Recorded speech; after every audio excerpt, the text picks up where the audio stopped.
painel de notícias. Os destaques da Justiça Federal da Primeira Região. Regras da Anatel que ampliam os direitos dos consumidores devem ser respeitadas por empresas de telefonia, internet e TVs por assinatura. TRF da Primeira Região nega a inscrição de candidata no exame da Ordem dos Advogados do Brasil. A empresa Nestlé é punida por reduzir a gramatura de biscoitos sem o conhecimento de seus consumidores. Essas e outras informações você acompanha no painel de notícias que começa agora. A Justiça Federal manteve a eficácia do novo regulamento da Anatel, Agência Nacional de Telecomunicações. Agora, as empresas deverão respeitar as regras e os clientes terão melhor acesso aos serviços. A Associação Brasileira das Prestadoras de Serviços de Telecomunicações Competitivas, Telcom, até tentou impedir a aplicação de algumas normas, mas não conseguiu. Confira na reportagem. Uma resolução da Anatel deste ano aprovou o Regulamento Geral de Direitos do Consumidor de Serviços de Telecomunicações, conhecido como o RGC. O documento contém uma série de regras mais rígidas que ampliam os direitos dos consumidores de telefonia fixa e celular, banda larga e TV por assinatura. Determina, por exemplo, que as empresas ofereçam o cancelamento automático e implantem o chamado callback. Isso significa que, se a ligação cair, a operadora é obrigada a retornar para o cliente. Há ainda outras previsões no documento, como explica a superintendente de Relações com Consumidores da Anatel, Elisa Vieira. Essa resolução ela tem dois grandes objetivos: aumentar a transparência do serviço para o consumidor, para que ele saiba devidamente e corretamente o que contratou, quanto vai pagar por aquele serviço. E, além de aumentar a transparência, aumentar a autonomia do consumidor. Para elaborar o regulamento, a Anatel considerou os principais problemas enfrentados pelo consumidor e registrados na agência, que são, na maioria das vezes, relacionados à cobrança, má qualidade do serviço, dificuldade para cancelamento e atendimento no call center. Para se ter uma ideia, só em 2013 foram mais de 3 milhões de reclamações. Paulo César entra nessa estatística como consumidor insatisfeito. O estudante contratou o serviço de TV por assinatura de uma empresa e teve diversos problemas. Eu entrei em contato com a empresa informando que eu tinha mudado de endereço e eles não vieram fazer a instalação na minha residência. Aí eu entrei em contato por várias vezes com a central de atendimento, só que chamada caía, eles não me atendiam com qualidade. Foram 3 meses que eu aguardei para fazer a mudança e eles não entraram em contato e não vieram à minha residência. Enviaram faturas como se eu estivesse fazendo a utilização do serviço, sendo que o aparelho estava desligado. Em casos como este, o advogado Luciano Poubel orienta o consumidor a, primeiramente, procurar o PROCON ou a Anatel para denunciar. Existem muitas operadoras que eu já tive ciência, que não estão cumprindo com algumas exigências. Então, por exemplo, eu sou um cliente antigo e existe um pacote que vai dar um telefone ou vai dar algum bônus para quem é cliente novo. Na nova regulamentação, a gente sabe que eles não podem mais distinguir o cliente novo do antigo. Então, se um cliente novo tem um direito, tem um certo bônus, um cliente antigo também tem esse direito. A maioria das empresas operadoras de telefonia não estão cumprindo. Então, como é que o consumidor pode fazer valer? Entra na justiça. Muitos consumidores consideram o novo regulamento uma conquista, mas a Associação Brasileira das Prestadoras de Serviços de Telecomunicações Competitivas, Telcomp, questionou o RGC na Justiça. Pediu a suspensão da eficácia de certos artigos por entender que eles são inválidos ou ferem a lei. A Anatel contestou os argumentos. A superintendente Elisa Vieira explica que o regulamento está adequado à lei. Nós estamos muito tranquilos. Primeiro, o regulamento está completamente adequado à lei. Ele avança em medidas importantes de proteção do direito do consumidor e nós temos absoluta tranquilidade de defender a legalidade do regulamento e, mais que isso, a necessidade desse regulamento para a proteção dos consumidores.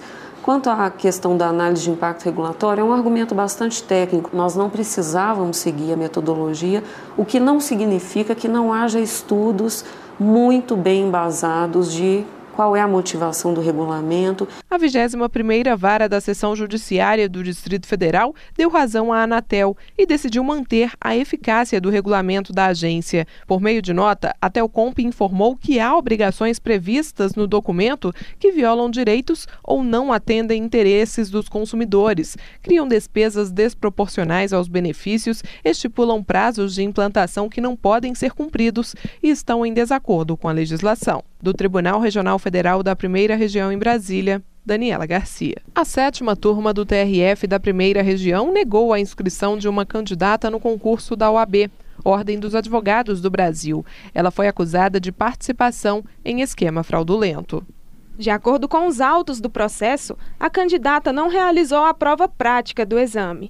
A demandante teria devolvido o caderno de questões em branco, de acordo com testemunhas. O exame pericial realizado pela Polícia Federal confirmou que a peça profissional e as 5 questões práticas foram respondidas por outra pessoa, conforme a divergência de grafias entre a folha de rosto entregue pela candidata e a que constava nas respostas das questões. Por isso, a prova foi considerada nula. Desse modo, a candidata entrou com uma ação na Justiça Federal requerendo o direito de produzir prova testemunhal e a sua inscrição na OAB. O juízo de primeiro grau não aceitou os pedidos. Ainda insatisfeita, a autora recorreu ao TRF da Primeira Região pedindo o reconhecimento da limitação na produção de provas. A apelante sustentou também que não há provas de que ela tenha entregado a prova prático-profissional em branco e que a responsabilidade da ocorrência de supostas irregularidades no exame é de terceiros. Mas a 7ª turma também rejeitou os argumentos da apelante. Em relação ao pedido de defesa, o órgão ressaltou que a produção de prova testemunhal foi negada pelo juízo de primeiro grau por ter sido considerada desnecessária. Para a turma, a prova pericial realizada pela Polícia Federal já confirma a falta de semelhança da grafia na prova prático-profissional da apelante, considerando que a prova testemunhal dela não teria como desfazer o fato já realizado. O colegiado entendeu que a participação dela na fraude ocorrida no 3º exame da OAB do Distrito Federal ficou evidenciada e que ela realmente entregou a prova em branco para ser respondida por outra pessoa. Depois de alterar o peso da embalagem de 2 biscoitos sem informar devidamente aos consumidores, a Nestlé foi punida pelo Ministério da Justiça. O caso veio para o TRF da Primeira Região, depois que a empresa entrou com uma ação na Justiça Federal.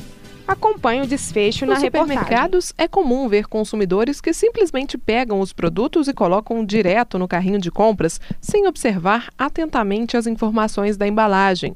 A esteticista Ivani Oliveira é um exemplo nessa história. Mas quando eu estou com pressa, eu pego de qualquer jeito e saio. Eu vou mais pela marca. Mas isso pode ser um problema, porque já ocorreram situações em que empresas alteraram a quantidade do produto e não informaram corretamente os consumidores a respeito da mudança. Um caso de redução de peso de 2 biscoitos da Nestlé, por exemplo, chegou à Justiça. O Ministério da Justiça puniu a empresa por diminuir a gramatura dos produtos sem a devida comunicação aos consumidores. A coordenadora-geral da Secretaria Nacional do Consumidor do órgão explica que tudo teve início após uma denúncia do Ministério Público de Santa Catarina. Após verificada a denúncia do Ministério Público de Santa Catarina, nós instauramos um processo administrativo e depois desse processo administrativo teve uma decisão e a Nestlé foi multada em R$591 mil, justamente em razão de violação à informação ao consumidor. Inclusive, nós temos uma portaria, que é a portaria número 81 de 2002 do Ministério da Justiça, que disciplina, inclusive, como esta informação tem que ser colocada para o consumidor. Inconformada com a decisão administrativa, a Nestlé entrou com uma ação na Justiça Federal. Alegou ser possível, legal e legítima a redução do peso. Afirmou ainda que a nova gramatura constava na embalagem e isso era suficiente para satisfazer o dever de informação ao cliente.